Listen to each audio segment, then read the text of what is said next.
I'm Mary Lee Hoffpower, and I'm better known as Grand Mary. I came here today to live my,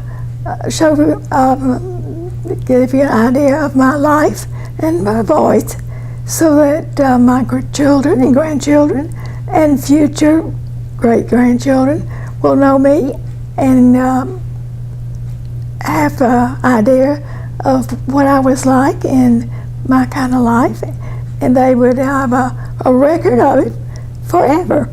So I hope that you enjoy what I'm going to tell you, because it's all true. This is my husband, Dale Hoffpower. We married 35 years. We lived in Metairie for a number of years and have moved to Shreveport recently. And he has a daughter and grandson that live here. So most all our family are here in Shreveport now. I have a daughter and a son who live here and one in Natchitoches. So it's nice to have all my children and grandchildren close by.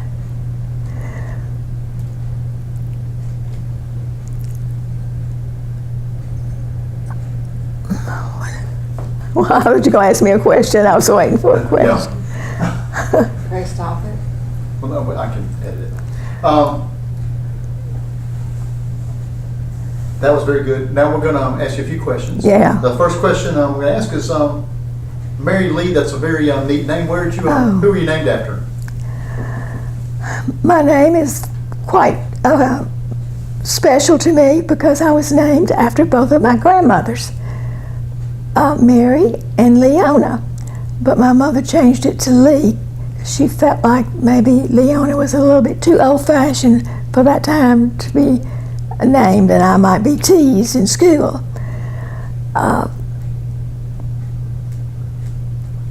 Okay, and when you were a child, did you have any pets or any animals you had when you were a child? Yes, when I was growing up, we had one dog named Snowball. He loved to run and bark at cars. He lived a long time, and he finally died when I was a freshman in college. And we were all very sad, but he was a good little dog. When I lived in Natchitoches with my children, we had two dogs, and one of them in particular got hit by a car, and I think I cried for a week. I got very attached to her. So we did have animals a lot around us, which I think is important for children growing up. Yeah, I do too. What is, looking back, what's your favorite time of your life? I guess the most favorite time of my life was when my children were growing up. In high school, they were involved in sports, and they were cheerleaders and leaders in the school, and we had a private school and worked very hard to keep it going. And it was, I guess I identified with it because I didn't have any brothers or sisters, and I had fun with all these girls and boys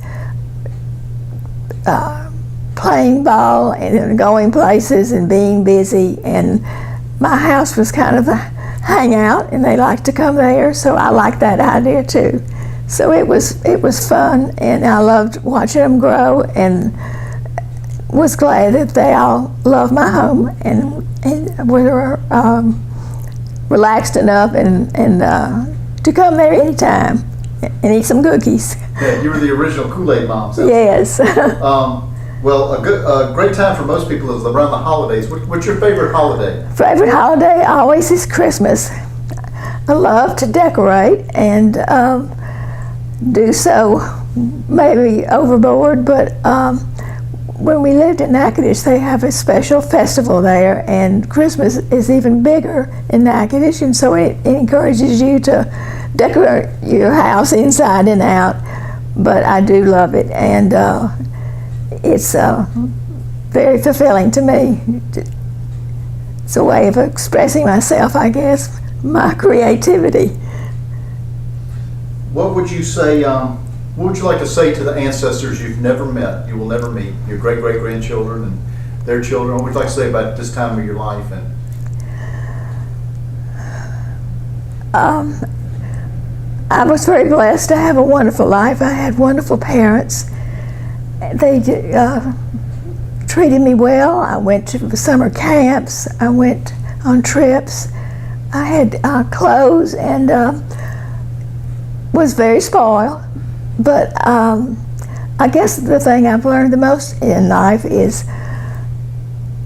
in a relationship, whether with children or relatives or spouses, you need to be honest. And besides being honest, there's times when we all fail, and you must be forgiving too. A lot of love needs to spell out to your children so they know that they're special, and they will see these qualities in you and hopefully pass them on to their children. Well, you've done a good job. Your children have all been successful. What do you consider the biggest invention in your life? Invention. There's all kind of things, and then you've been through a lot of them, but TV. television's a big one. Oh, I guess the biggest invention in my life was the television. Also, air conditioning. We used to have the good old attic fan, and then we finally got the window units. And to have something, phones, all the Electronics? Well, thank you, electronics. I have just mushroomed, of course. And now it makes it hard for Grand Mary to understand and keep up with all the things that go on. But my grandson, who is really sweet, I always call and say, would you please help me find what I need to know on my cell phone? He says, but Grand Mary, I already told you that. And I said, yes, and you will probably have to tell me again because my memory is not very good. But they are wonderful inventions, and I wonder how we did without them until now. Everybody has to have one. Well, what was life like before television? We had our radio programs that we like to look at, just like we do on TV. And I had an aunt and uncle who lived upstairs, and he loved to look at a program called Inner Sanctum. And we used to have to go up there and listen, turn on the radio loud and sit around it just like we sit around the TV.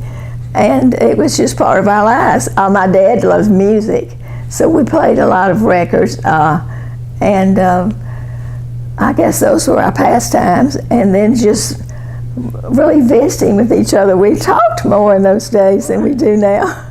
But did the whole family gather around the radio at the same time? Yes, I guess really it was my uncle and me and my aunt, and Daddy wasn't as interested. Mother liked it, but it was mostly just the three of us, I guess. But we would not miss it for anything. Fibber McGee and Molly and some Owens that were funny. All right, well, here's a little change of pace. How do you want to be remembered?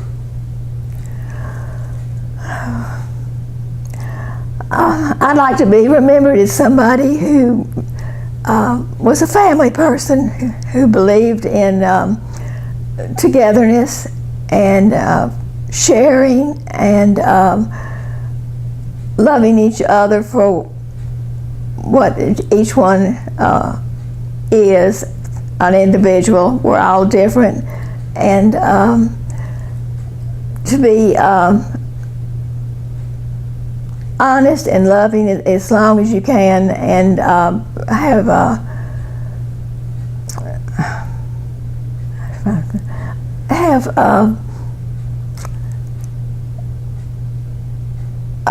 a big heart and You're a giving person. yeah, well, I find out that it's good to know what's going on around you. You need to keep up with what's going on in the world and try to be more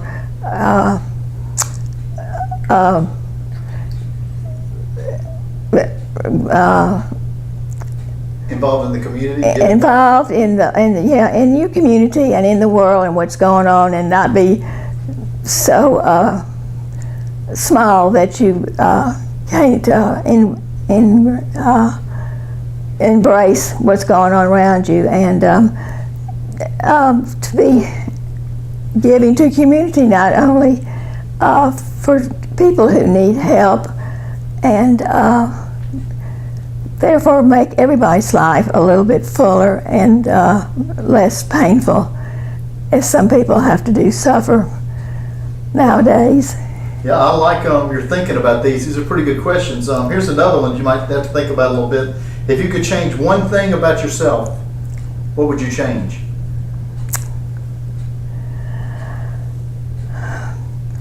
I guess the one thing I'd change about myself is, of all my life, I've had a hard time making decisions, and I'd like to be able to make more decisions decisively and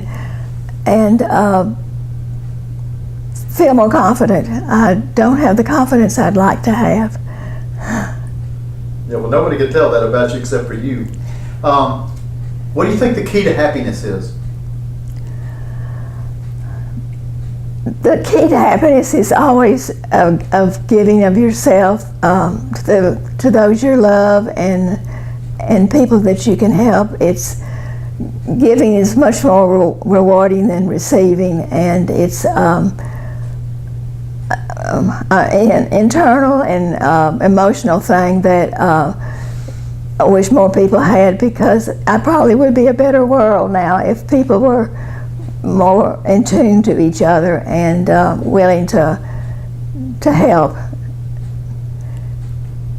There's a lot to being happy, and a lot of it's gratitude. What are you most thankful for?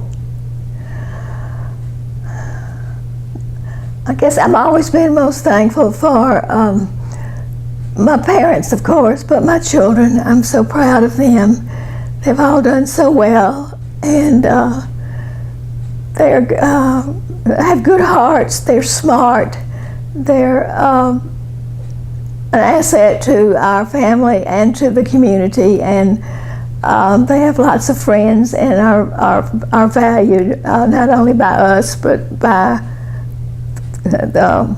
where they live, and it makes me proud to see they're such wonderful young men and women, and that maybe I had a hand in a little bit of it. Yeah, that is good.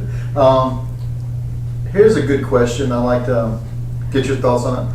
What do you imagine heaven is like? Oh,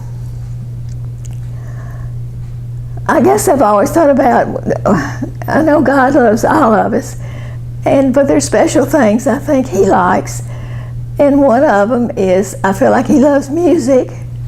We have all kind of music, beautiful and otherwise. And we love our flowers. It's the surrounding, not only flowers, but just the beautiful scenery and states and mountains and everything that He's given us to enjoy while we are on this earth. And I guess the music and the flowers, and I think he loves children too.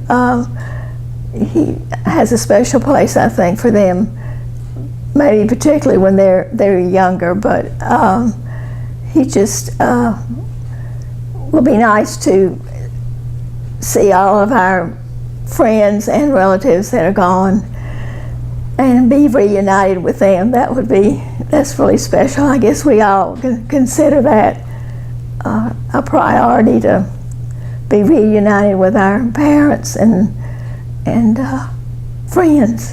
Do you believe in guardian angels? Oh yes, I do. I think lots of times when I'm particularly maybe driving the car, had a close, what I should consider a close, not wreck, but somebody almost hit you. Yeah. I'd always say, thank you, guardian angel. I thank my guardian angel a lot, because I feel like that I say she takes care of me, and I do thank her and glad she's there. So if you go to be an angel, are you going to come back as a guardian angel? Yes, I would like to do that. All right, here's another one. This is kind of like just a fantasy question, but what would you do if you had $1 million?